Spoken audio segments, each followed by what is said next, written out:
नमस्कार दोस्तों, स्वागत है आपका आज के करंट अफेयर्स एमसीक्यू डिस्कशन में। तो चलिए स्टार्ट करते हैं आज का डिस्कशन।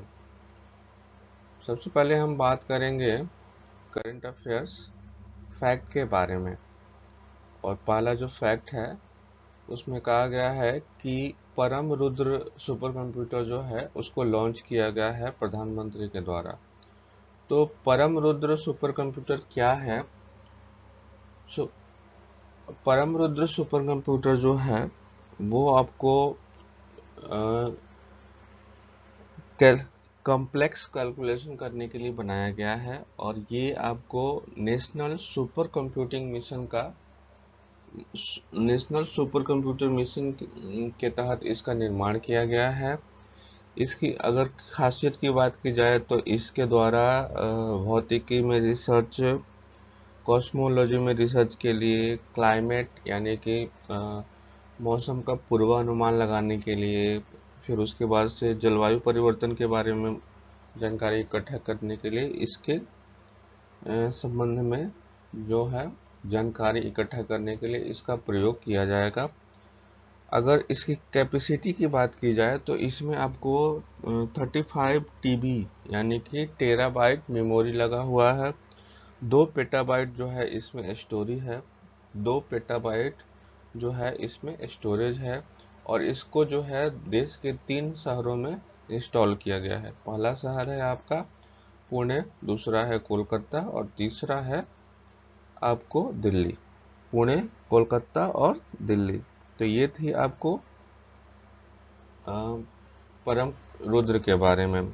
ठीक है, अगला जो खबर है उसमें कहा गया है कि जो मेक माई ट्रिप है इसने 10 एयरलाइंस के साथ जो है साझेदारी की है ताकि ये बिजनेस क्लास सर्विस को और एक्सपेंड कर सके। तीसरा जो खबर है वो आपको 5G ओरन टेस्टिंग लैब के बारे में है, जिसका उद्घाटन ज्योतिरादित्य सिंधिया के द्वारा किया गया है, जो कि संचार मंत्री हैं। तो 5G ओरन क्या है? 5G ओरन जो है वो ओपन नेटवर्क रिसर्च लैब है। और ये जो है आपको सीडेक यानी कि भारत सरकार का जो सीडेक संस्था है, जो कि बेंगलोर में इसका जो ब्रांच है उसमें इसका उद्घाटन किया गया है। ठीक है, और ये आपको इसका उद्देश्य जो है इस 5G ओरेन लैब का उद्देश्य है कि ये मल्टी वेंडर टेस्टिंग सपोर्ट करेगा, यानी कि इसमें एक साथ कई सारे जो सर्विस प्रोवाइडर हैं उनके द्वारा रिसर्च की टेस्टिंग किया जा सकता है। उसके बाद से इसमें सॉलिड कंपनी जो है वो उसके द्वारा इसमें टेस्टिंग इक्विपमेंट की सहायता की जा रही है।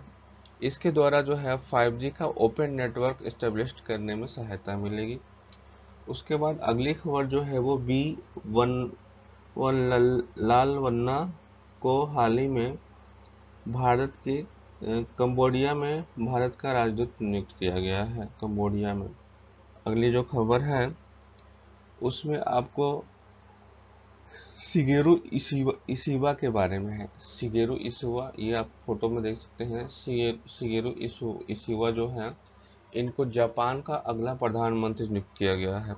इनके बारे में अगर बात की जाए तो ये लिबरल डेमोक्रेटिक पार्टी के सदस्य हैं। और ये इसके पहले विदेश मंत्री रह चुके हैं, कृषि मंत्री रह चुके हैं।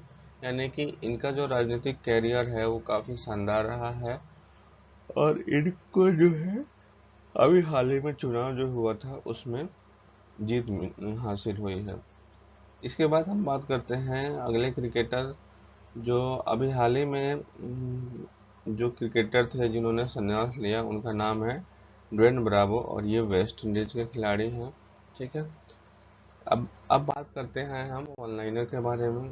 तो पहला जो क्वेश्चन है तो वो कहता है कि what is the rank of the Asia Power Index 2024 report which was published by Lowy Institute. हाल ही में लोवी इंस्टीट्यूट के द्वारा प्रकाशित किया गया एशिया पावर इंडेक्स रिपोर्ट 2024 में भारत का स्थान कौन सा है? तो ये आपका हो जाएगा तीसरा।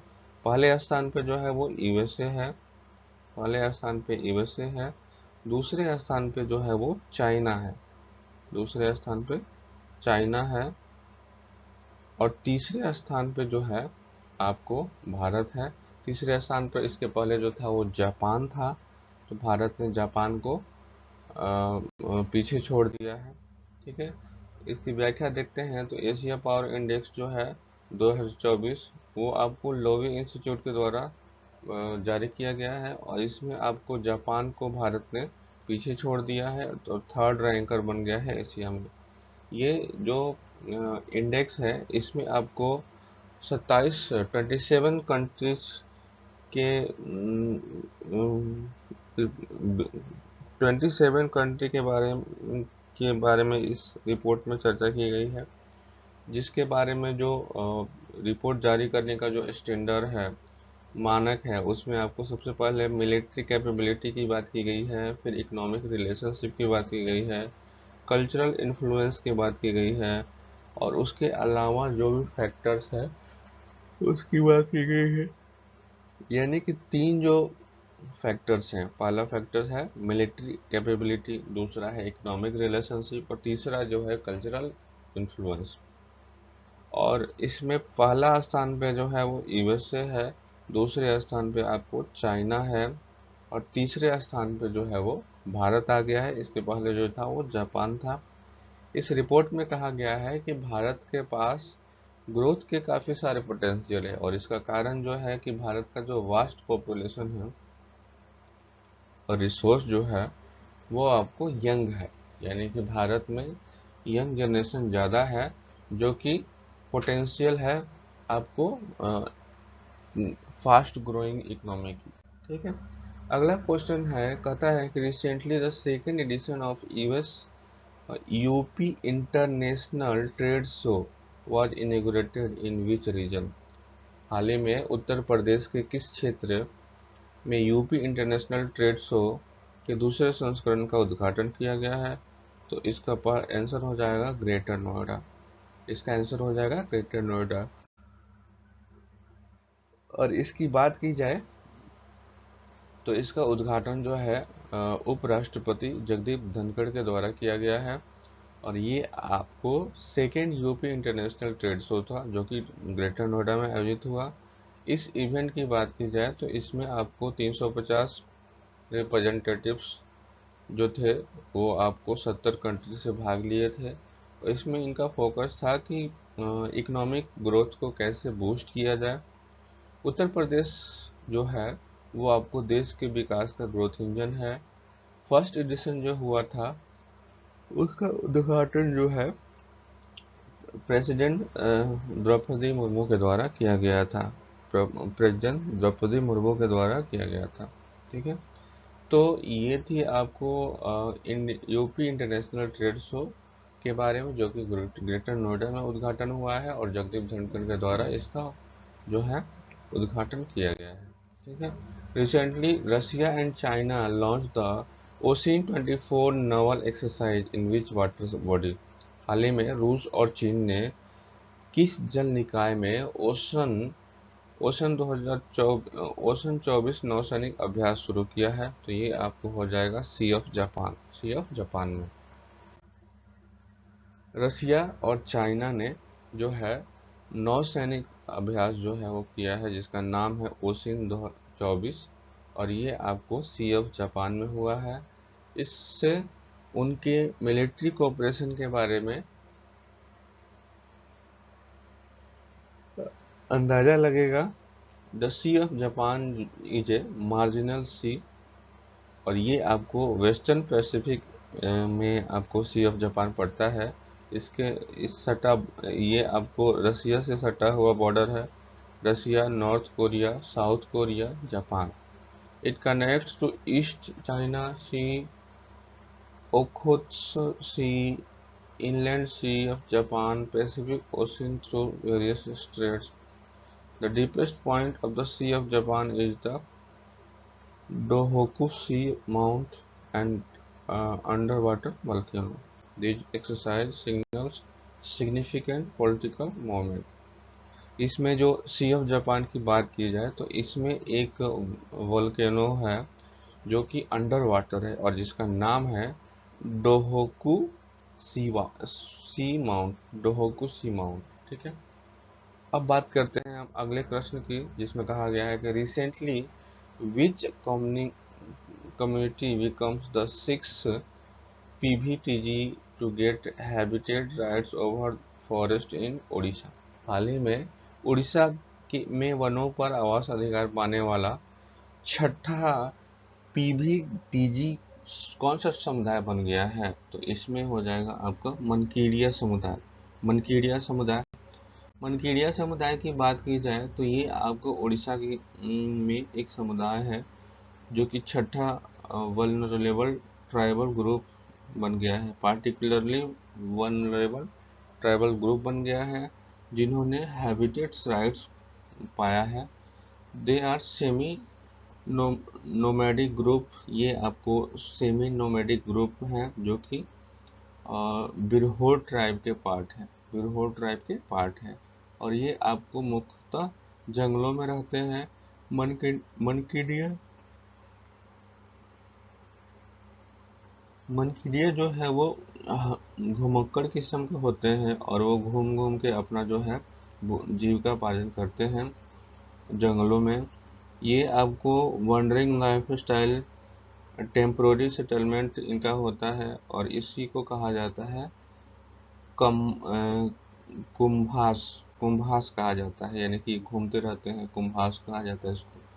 दे स्पीक मुंडा लैंग्वेज, जो कि उड़िया, मुंडा लैंग्वेज और उड़िया स्पीक, यानी कि ये मुंडा और ये उड़िया दोनों भाषा बोलते हैं। They believe they are believe centre around spirits and ancestors, उनका जो विश्वास है वो आपको उनके पूर्वजों और उस पे आस्था पे टिका हुआ है। विथ लोगोवीर एंड बुद्धिमाई जो है इनकी सुप्रीम डाइटीज है। ये कम्युनिटी जो है वो मुख्यतः आपको उड़ीसा, झारखंड, मध्य प्रदेश और वेस्ट बंगाल में पाई जाती है। उड़ीसा, मध्य प्रदेश, झारखंड, उड़ीसा उड़ीसा झारखंड, मध्य प्रदेश और वेस्ट बंगाल में पाई जाती है। अगला प्रश्न है, pact for the future recently in the news was adopted by which organisation. हाल ही में खबरों में रहा भविष्य के लिए समझौता किस संगठन द्वारा अपनाया गया था? तो इसका आंसर हो जाएगा संयुक्त राष्ट्र महासभा, यानी कि UNGA, United national general assembly के द्वारा इसको अपनाया गया था। ठीक है, यूनाइटेड नेशनल जनरल असेंबली के द्वारा इसको अपनाया गया था। अब बात करते हैं हम इसके प्रश्न नंबर 6 की। इसमें कहा गया है कि इन द केस ऑफ मिठोवियस state of Punjab 1983 which article of Indian Constitution did the Supreme Court declare violated by the mandatory death sentence? मिट्स बनाम पंजाब राज्य 1987 के मामले में सर्वोच्च न्यायालय ने भारतीय संविधान के किन अनुच्छेदों को अनिवार्य हत्याकांड द्वारा उल्लंघन घोषित किया? तो ये आपको है आर्टिकल 14 और आर्टिकल 21। ठीक है, इसकी व्याख्या देखा जाए, इस केस में कहा गया था, जो 6 नंबर केस था मिट्ठू वीएस स्टेट ऑफ पंजाब, तो इसमें कहा गया था कि सुप्रीम कोर्ट ने कहा कि सेक्शन 303 जो है, जो आईपीसी का सेक्शन 303 है, उसमें जो प्रावधान है कि कोई व्यक्ति आजीवन कारावास की सजा अगर पा गया है और वो उसके द्वारा किसी व्यक्ति की हत्या कर दी जाती है तो उसको अनिवार्य रूप से मृत्युदंड दिया जाएगा। तो सुप्रीम कोर्ट में इस को चैलेंज किया गया था कि ये जो है जो पेटिशनर थे उनके द्वारा चैलेंज किया गया था कि इसके द्वारा, इस सेक्शन के द्वारा व्यक्ति के मौलिक अधिकारों का हनन हो रहा है, यानी कि एक व्यक्ति जो है उसको आजीवन कारावास की सजा हो गई है और फिर वो अगर किसी की हत्या कर देता है तो उसको मृत्यु दंड की सजा देना जो है उसके मौलिक अधिकार का हनन है। तो सुप्रीम कोर्ट ने कहा कि हाँ, ये आर्टिकल 14 यानी कि जो है आर्टिकल 14 समानता का अधिकार, कानून के समक्ष समानता, और आर्टिकल 21 यानी कि जीवन जीने का अधिकार का हनन है। और इसलिए सेक्शन 303 आईपीसी का सेक्शन 303 को जो है वो आपको इन्होंने अवैध घोषित कर दिया। और इस प्रकार जो है इस केस में सुप्रीम कोर्ट ने अपना फैसला देते हुए आईपीसी के सेक्शन 303 को अवैध घोषित कर दिया। अगला जो क्वेश्चन है उसमें कहा गया है what is the primary purpose of the Poshan tracker initiative launch by the ministry of women and child development. महिला एवं बाल विकास मंत्रालय द्वारा शुरू की गई पोषण ट्रैकर पहल का प्राथमिक उद्देश्य क्या है? ऑप्शन नंबर 1 कहता है to provide financial assistance to pregnant women, गर्भवती महिलाओं को वित्तीय सहायता प्रदान करना। दूसरा नंबर कहता है ग्रामीण क्षेत्रों में बच्चों के लिए स्कूली शिक्षा को बढ़ावा देना। तीसरा नंबर कहता है WHO ग्रोथ चार्ट का उपयोग करके वास्तविक समय में बच्चों के विकास और पोषण की निगरानी करना। ठीक है, तो इसका राइट आंसर हो जाएगा C, to monitor the growth and nutrition of child in real time using WHO growth chart, यानी कि WHO ग्रोथ चार्ट का उपयोग करके वास्तविक समय में बच्चों के विकास और पोषण की निगरानी करना। तो इसका आंसर हो जाएगा। इसकी इसकी व्याख्या जो है इसमें कहा गया है कि जो आपका जो ग्रोथ चेक पोषण ट्रैकर अभियान है वो महिला एवं बाल विकास के द्वारा चलाया गया है। और उसके बाद से उसके द्वारा उसमें पोषण ट्रैकर के द्वारा उसकी निगरानी की जाती है। अगला जो क्वेश्चन है उसमें कहा गया है कि what is the primary purpose of Vishwa blockchain technology stack का प्राथमिक उद्देश्य क्या है? पहला ऑप्शन कहता है to regulate crypto currency usages in India, Bharat में क्रिप्टो करेंसी के उपयोग को नियमित करना। दूसरा कहता है to provide a public blockchain network for all, public blockchain network for all. तीसरा कहता है to centralise blockchain infrastructure for government institution, सरकारी संस्थानों के लिए ब्लॉकचेन सुविधाओं में बुनियादी ढांचे को केंद्रीकृत करना। और चौथा कहता है अनुमति प्राप्त ब्लॉकचेन अनुप्रयोगों को विकसित करने के लिए ब्लॉकचेन एज सर्विस की पेशकश, यानी कि बास की पेशकश करना। तो to offer blockchain as a service for developing permission blockchain application. तो इसका आंसर हो जाएगा डी। ठीक है, इसकी हम बात करें इसकी व्याख्या की, तो जो विश्व ब्लॉकचेन टेक्नोलॉजी जो है उसमें आपको blockchain technology as a service यानी कि बास यूजिंग है geographical distribution infrastructure primarily supporting promised blockchain application. This service allow company to build and manage blockchain apps through cloud-based tool while maintaining security and decentralization. तो ये आपको विश्व blockchain technology जो है उसके द्वारा बास सर्विस यानी कि blockchain as a service tool का यूज करके, क्लाउड टूल का यूज करके जो ब्लॉकचेन ऐप बनाया जाएगा और उसको मेंटेन किया जाएगा। ठीक है, अगला जो प्रश्न है उसमें कहा गया है what is financialisation in the context of economic activities, आर्थिक गतिविधियों के संदर्भ में वित्तीयकरण क्या है?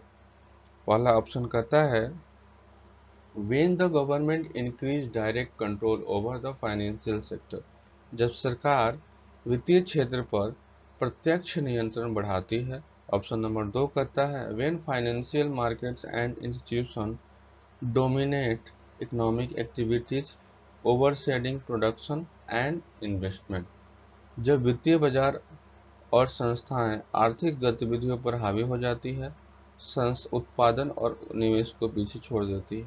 तीसरा नंबर कहता है when economic activity focus entirely on malfunctioning and agriculture, जब आर्थिक गतिविधियां पूरी तरह से विनिर्माण और कृषि पर केंद्रित हो जाती हैं।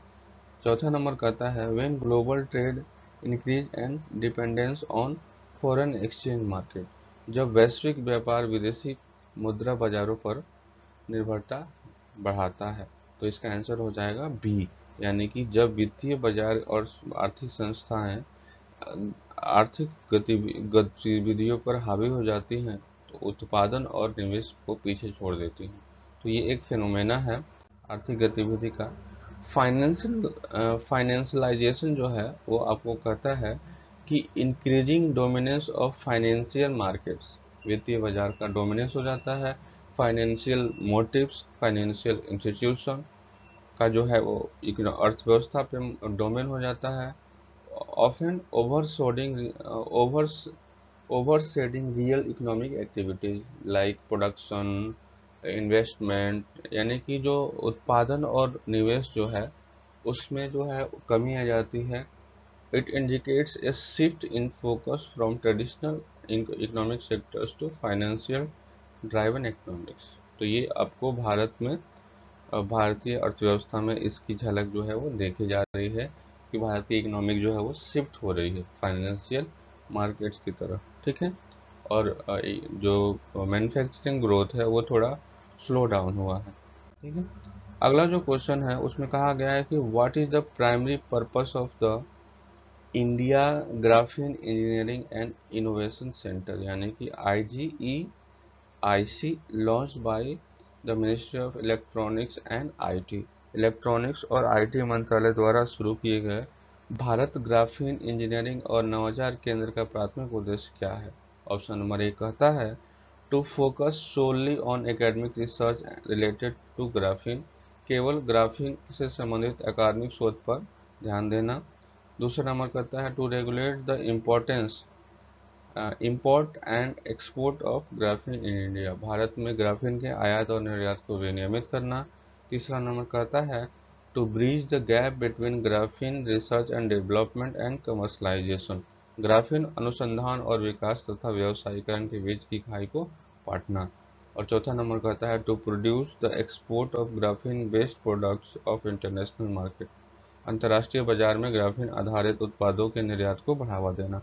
तो इसका राइट आंसर हो जाएगा कि ग्राफीन अनुसंधान और विकास तथा व्यवसायीकरण के बीच की खाई को पाटना, और ये आपको हो जाएगा भारत ग्राफीन इंजीनियरिंग और नवाचार केंद्र की का जो है वो प्राथमिक उद्देश्य है।